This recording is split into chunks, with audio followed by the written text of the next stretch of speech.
Iba talaga ang saya ng KKK family kapag magkasama.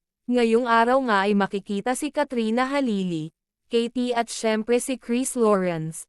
Habang may ginagaya silang isang video ay hindi mapigilan ni Katrina ang mapahalakhak ng tawa, habang ginagawa ni Chris at Katie ang naturang video. Iba talaga ang saya nila kapag sila ay buo na magkasama.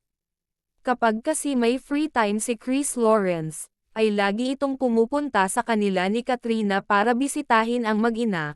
Kung mapapansin nga ang kanilang mga galawan ay talaga namang masasabi mo na tunay, lalong-lalo na ang mga kilig moments nila together ni Chris, parang hindi ko parenting talaga, makikita sa kanilang mga reactions na meron pa din natitirang pagmamahal sa isa't isa.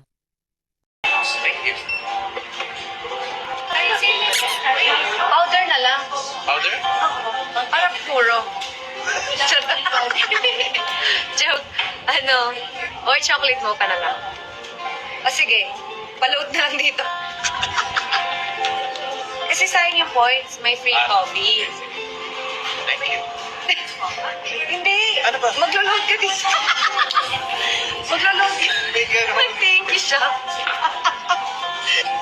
Meron pa naman. I got you. Thank you. Bibila pa na.